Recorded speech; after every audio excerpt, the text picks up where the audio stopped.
ಶಿಕ್ಷಾ ಸಪ್ತಾಹ ಸಾಂಸ್ಕೃತಿಕ ದಿನ ದಿನಾಂಕ 24/7/2024 ಜನಪದ ಕಲೆಗಳು. ಯಕ್ಷಗಾನ ಬಯಲಾಟ. ಯಕ್ಷಗಾನ ನೃತ್ಯ ಪ್ರಧಾನ ಕಲೆ. ಪ್ರಾರಂಭದಲ್ಲಿ ದೇಸಿ ಕಲೆಯಾಗಿದ್ದು ಅನಂತರ ಶಾಸ್ತ್ರದ ಚೌಕಟ್ಟಿಗೆ ಒಳಪಟ್ಟಿದೆ. ಇದು ಪ್ರೇಕ್ಷಕರನ್ನು ಮಂತ್ರ ಮುಗ್ಧರನ್ನಾಗಿಸುವ ಅಪೂರ್ವ ಶಕ್ತಿಯುಳ್ಳ ಕಲೆ. ಯಕ್ಷಗಾನದಲ್ಲಿ ಮುಖ್ಯವಾದ 3 ಶೈಲಿಗಳು ತೆಂಕುತಿಟ್ಟು, ಬಡಗುತಿಟ್ಟು ಮತ್ತು ಬಡಬಡಗುತಿಟ್ಟು ನೃತ್ಯ. ಸಾಮೂಹಿಕ ನೃತ್ಯವನ್ನೊಳಗೊಂಡ ಕರ್ನಾಟಕದ ಜನಪದ ಕಲೆ. ಇಬ್ಬರಿಂದ 30 ಮಂದಿ ಇದರಲ್ಲಿ ಭಾಗವಹಿಸುತ್ತಾರೆ. ಪಂಚವಾದ್ಯಗಳಾದ ತಾಳ, ಶ್ರುತಿ, ಚಮಾಳ, ಓಲಗ, ಕರಡೆ ಬಳಕೆಯಾಗುತ್ತವೆ. ಕರಡೆಯು ಕುಣಿತದಲ್ಲಿ ಅನಿವಾರ್ಯ ವಾದ್ಯ ಎನಿಸಿದೆ.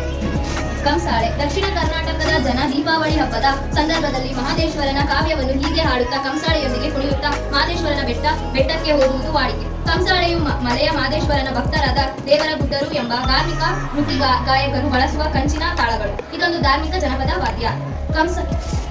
ಕಾಂಸ ತಾಳ್ಯ ಎಂಬ ಪದದ ತದ್ಭವ ರೂಪವೇ ಕಂಸಾಳೆ. ದೇವರು ಗುಡ್ಡರು ಇದನ್ನು ಬಿರುದು ಎಂದು ಕರೆಯುವರು. ಸಾಧಾರಣ ಬಟ್ಟು ತಾಳಗಳಿಗಿಂತ ಕಂಸಾಳೆ ಗಾತ್ರದಲ್ಲಿ ದೊಡ್ಡದು. ಡೊಳ್ಳು ಕುಣಿತ ಜನಪದ ಕಲೆಗಳಲ್ಲಿ ವಿಶಿಷ್ಟವಾದುದು. ಇದು ವಾದ್ಯ ಪ್ರಧಾನ ಕಲೆ. ವೀರೇಶ್ವರ ಸಂಪ್ರದಾಯಕ್ಕೆ ಸೇರಿದ ಹಾಲುಮತ ಸಮುದಾಯದ ಕುಣಿತ. ಡೊಳ್ಳು ಚರ್ಮವಾದ್ಯ. ಕೊಳ್ಳು ಪಡಗದ 2 ಬಾಯಿಗಳಿಗೆ ತೊಗಲು ಹೊದಿಸಿದ 2 ಪರಡೆಗಳನ್ನಿಟ್ಟು ಹಗ್ಗದಿಂದ ಬಿಗಿದಿರುತ್ತಾರೆ. ಇದನ್ನು 2 ಕೈಗಳಿಂದ ಬಾರಿಸಬಹುದು. ಬಲಗೈಯಲ್ಲಿ ಬಾರಿಸುವ ಗುಣಿ ಇರುತ್ತದೆ.